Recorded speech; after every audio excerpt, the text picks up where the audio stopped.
네, 여러분 안녕하세요. 평행자입니다.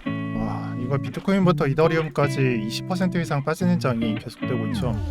뭐 유의 종목은 절반가량 빠진다라고 하더라도 그동안 버티던 트론은 그냥 한 번에 빼고 있고, 그리고 저스트 스트라이크, 뭐 잡코인 등 또 유의 종목도 있고, 비트코인과 이더리움도 못 버티는데 이번 장에 대해서 버티는 놈이 있을까? 이 메탈도 그냥 계속 버틸 수 있을까? 이런 생각이 드는 장이 아닐까 합니다. 그래서 여러 가지 의문점이 드실 거예요. 현금을 많이 들고 있는 사람이라면은 저가가 얼마일지, 아니면은 비중을 그냥 계속 존버하시는 분들, 메이저면 좋겠지만 뭐 메이저라고 치면은 어디까지 떨어지고 얼마큼 반등을 할지, 이런 부분을 궁금해 하실 거예요. 저는 오늘 이에 대한 답변을 드리려고 합니다. 그리고 이 콘텐츠를 준비하는 데 있어서 저도 좀 생각을 많이 했어요. 왜냐면은 근 한 2주 동안 거의 한 달이었던 것 같은데 저한테 좀 지인 전화가 많이 왔었어요. 그래서 그 지인은 암호화폐 투자를 하시는 분들도 있지만 그냥 돈이 많은 그런 일반인들, 아니면 뭐 사업가들, 그런 사람들이 있겠죠. 그래서 공통된 질문은 이더리움이 한 400에서 260만 원쯤 도착을 했을 때, 야, 지금 사도 되냐? 라고 물어봤었어요. 저는 그때 어떤 대답을 했냐면, 지금 사도 되지만 나는 이더리움 한 200만 원서부터 정말 매수를 고민할 것 같다라고 말을 했었거든요. 근데 지금 이더리움이 200만 원 이하에 있죠. 지금 가격 170만 원에서 또 떨어지고 있고요. 구체적인 원인은 제가 오늘 콘텐츠랑 조금 벗어나서 말씀은 안 드리겠지만, 우리가 스트 뭐뭐뭐, 또 W 뭐뭐뭐, 뭐 스트 이더, W 이더, 이렇게 말을 하는 코인들이 있는데, 사실 이거는 뭐 스테이킹을 하거나 락을 걸거나 그런 코인들에 대해서 이더리움 가치를 보전을 해주겠다라는 내용이 있었고, 그런 코인이 지금 이더에 대한 상한 가치를 1대1로 충족을 시켜주지 못하고 있습니다. 그래서 이더리움은 실시간으로 장세가 빠지고 있고, 이 스테이킹을 서비스하는 업체는 지금 현재 출근마저 정지를 하고 있죠. 약간 루나 냄새가 난다라고 말씀하시는 분들이 많아요.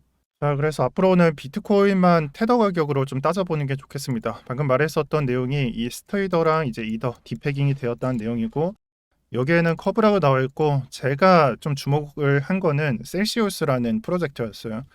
그래서 셀시우스 쪽에서 일어난 사건이 이더리움 가격에 큰 영향을 미치고 기존에 있었던 비트코인 이더의 차트를 무너뜨리고 있다라고 보셔도 좋습니다. 뭐 그런 일이 있었다라고 받아들이셔도 좋고요. 어찌됐든 간에 지금 장에서 가장 궁금한 거는 저가가 어디냐, 거기에 대한 답변을 드리려고 합니다. 그래서 비트코인의 일봉으로 차트를 변경을 했고요. 여기서 단기적인 관점은 조금은 제시를 드리겠지만, 제가 들어갈 타점은 아니라는 것을 설명을 드릴게요. 제가 더블 바텀식으로 구현을 했었는데 이게 이 포인트에서 벗어났죠. 이 검정색 선을 보면은 하향했다는 걸 알 수가 있고요. 저도 한 6에서 7% 정도 손절을 해서 지금은 비중이 거의 현금으로 들고 있다라고 보셔도 좋습니다. 그래서 만약에 제 영상을 보셨다면은 토요일이나 일요일에 손절에 나갔고, 저조차도 주말에 손절을 진행했습니다.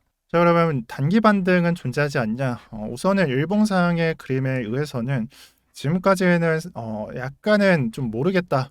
그러니까 이 지점이 약간 이런 식으로 그려지면은 말을 할 수가 있겠는데, 일봉상 그림에서는 안 나오고 있다라고 말씀을 드릴 거고요.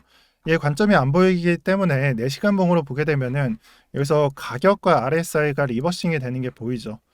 그러면은 이게 아까 그어드렸던 여기서 이런 식으로 꺾이는데 저점이 높아지면 리버싱이 되는 거니까 단기적인 관점에 의해서는 뭐 이런 반등은 존재할 겁니다. 하지만 제가 예전에 들었던 말을 기억을 해보세요. 저점을 이탈을 한다면은 어디가 정확한 저점인지 모르기 때문에 장기적인 관점만 내세워야 된다라고 말씀을 드렸어요. 자, 그렇기 때문에 저는 영상에서 저점을 단기적으로는 잡지 않을 거고 장기적인 관점에서 들어가야 된다라고 주장을 하겠습니다. 그런 구체적인 이유에 있어서는 지금 장에 대해서 특정 매물대를 의존해서 약간 기대해 볼 만한 포인트가 많이 없어요. 그래서 굳이 제가 선택을 하자면 20K에서 22.5K 이 정도, 이 매물대 근처를 말씀을 드렸는데 지금 유일한 매물대이다라고 말할 정도로 매물대를 전부 이탈을 했습니다. 그리고 나스닥의 경우에도 의존할 수 있는 매물대가 근 1년치 데이터도 없고, 그 예전으로 돌아가야 이제 매물대가 확인될 만큼 지금은 확인할 수 있는 그런 요소가 없습니다. 일단 나스닥에서 오늘의 하락을 정의를 할 수 있는 것은 이제 나스닥의 개장이라고 말을 하잖아요. 월요일 공룡시라고 말을 하는데 이 월요일 공룡시에 보통 이런 하락이 있으면은 우리가 예상해 볼 수 있는 거는 여기서 반영이 다 끝나고 이 조정분에 대한 되돌림이 있냐 이것을 체크를 할 수 있는 시간이었는데 오늘 오전에 더 빠졌죠. 심지어 저가를 체크를 해보면은 한 20달러 차이로 왔다 갔다 하고 있습니다. 이 정도면 그냥 저가 이탈로 보셔도 무방합니다. 자, 그럼 여기서 우문점은 더 떨어질까? 이것도 체크를 해볼 수가 있고 이게 단기적인 관점이 들어가지 않으니까 굳이 뭐 체크를 안 하겠는데 단타 치시는 분들은 손절가 이탈했다. 매도할까 마냐 이거 고민하실 때 이 부분 체크하시는 게 좋을 것 같습니다. 그래서 최근까지 벌어졌던 장은 대부분 DCB로 정의가 되는 계속 반복되는 장이었다라고 말을 할 수가 있고요. 저는 이번 하락의 끝을 비트코인만 따져본다면은 거의 다 나와 있다라고 보고 있어요. 이거는 거래량에 따른 차트를 어떻게 좀 해석을 하느냐 그런 문제인데 제가 페이즈라는 또는 국면이라는 말을 썼잖아요. 자, 상승장이 시작된다. 상승장이 시작되는데 거래량이 낮아진다. 이 상승장 추세가 종료됐음을 임박한다. 알린다. 그리고 거래량이 최하단으로 갔을 때 상승 추세에서 하락 추세로 바뀐다. 새로운 추세가 등장한다. 새로운 추세가 거래량이 낮아진다. 이 거래량이 낮아지는 측면에서 가장 낮을 때, 자, 최하단 보시면은 초록색 보이시죠? 최하단에서 거래량이 낮아지면서 새로운 추세가 등장을 한다. 하지만 새로운 추세가 나오면서 거래량이 늘어나는 게 아니라 곧바로 하강을 하면서 이 추세가 꺾일 것을 알린다. 하지만 이 지점은 정말 간단하게 조금 하락하고 추세가 바뀌는 자리라서 하나로 퉁친다면 이 자리까지 상승 추세가 꺾인다는 걸 알리면서 최하값에서 추세가 바뀐다. 자, 그럼 여기서부터가 문제입니다. 우리가 지금 가져가고 있는 장이에요.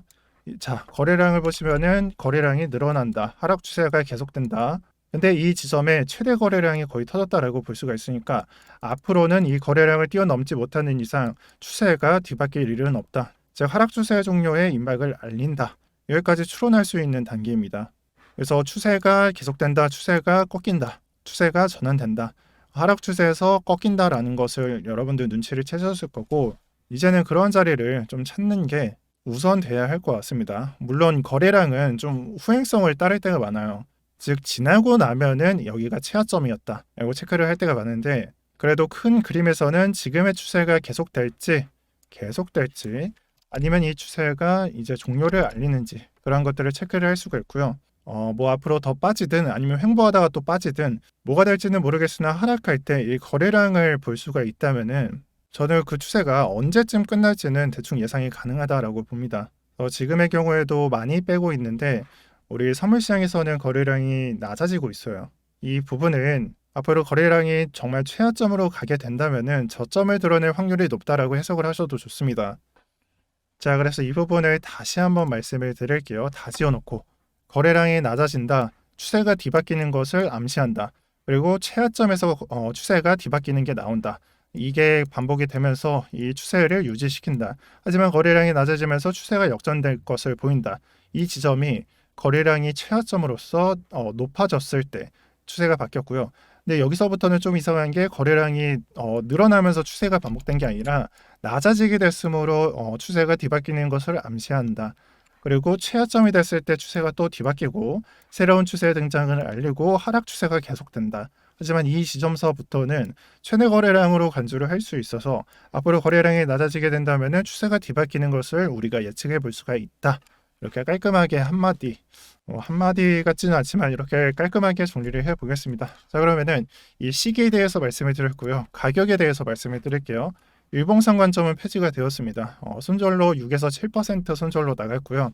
앞으로 기다려야 하는 구간은 주봉상 5일선, 21선, 60일선을 체크를 했을 때 이 세 개의 선이 아래에서 모여서 그 다음에 조정을 다 뱉은 다음에 그 다음에 끝나는 자리를 탐색을 하셔야 됩니다. 지금 구간은 역배열이라서 그냥 하락 추세가 계속된다라고 보셔도 좋고요. 그러한 구간으로 체크를 해볼 수 있는 구간이 이런 구간인데요. 예전 차트를 보기 위해서 비트 스탬프 차트를 켰습니다. 이 스탬프 차트에서 과거에 알 수 있었던 것은 결국 추세가 뒤바뀐 것을 알리게 되는 것은 단기선이 위로 올라가면서였습니다. 정확한 건 여기였지만 도전해 볼 만한 자리는 5일선과 21선이 크로싱 되는 자리라고 말씀드렸어요. 아쉽게도 일봉상으로는 좀 손절이 나갔지만 앞으로 우리가 기다려야 하는 자리는 이런 자리고요. 이 자리를 보면서 우리가 생각을 해봐야 되는 것은 주봉상 5일선이 이렇게 우하향하지 않고요. 앞으로 이런 식으로 옆으로 밀고 그다음에 21선 간의 격차를 줄이고 이격을 줄이면서 상승할 기미를 보일 때 그때 저가를 주는 게 가장 중요하다라고 말씀을 드릴게요. 그래서 이번 손절이나 매도에 대해서 좀 아쉬워할 것 같아요. 저는 6에서 7%, 30% 비중 손절을 했고요. 그리고 유일하게 들고 있었던 20% 이하의 비중으로 이더리움 들고 있었는데 이마저도 손절을 했습니다. 그래서 원래는 단기적인 타점만 종료를 하려고 했는데 아무리 봐도 이 셀시우스 문제가 저한테는 조금 무겁게 느껴져서 약간 이더리움도 그냥 좀 손절을 쳤습니다. 그래서 100% 들고 있고 만약에 저랑 똑같이 맞추시는 분이라면 100% 현금을 들고 있을 거 아니에요? 아니면 오늘 고민해서 이렇게 되든지 가네요. 이게 100% 현금이 되면은 사람들은 정말 포모를 느끼기가 쉬워요. 그래서 20% 비중도 좀 들고 있었던 건데 이제 100% 비중을 들고 있으니까 제가 드릴 수 있는 말입니다. 절대 쉬운 자리에 매수를 하지 마시고요. 관점이 확보되는 대로 움직이도록 합시다. 그래서 여러분들께서 아까 말씀드렸던 4시간 봉에 의해서 매수를 가져가든 그런 장 보면서 여러분들 매매를 하셔도 좋은데요. 그 전에 가져갔었던 타점과 똑같습니다. 단타는 단타로 종료를 해야 되고요. 이런 자리에서 매수할 수 있는 현금을 앞으로 반등장 나오게 된다면은 그때 되면 정말 기회 준다면 그때 한번 도전을 해보시길 바랍니다. 저는 이번 장이 저가를 기다리는 장이지 적극적으로 정말 매매를 열심히 해야 될 때는 아니라고 생각을 합니다. 제가 이런 말을 할 때마다 욕을 많이 먹잖아요. 이런 반등 나올 때마다.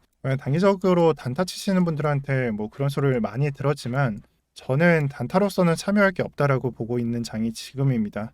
그래서 제가 드리는 말은 장기적인 관점이지 단기적인 관점은 절대 아니라고 말씀을 드리면서 오늘 영상 종료하도록 할게요. 쉽지 않은 장이지만 현금이 대비되어 있다면은 우리는 기회로도 볼 수 있다가 오늘의 마지막 멘트일 것 같습니다. 네, 오늘도 평경장이었고요. 다들 월요일만큼 힘내셨으면 좋겠습니다. 시청 감사드립니다.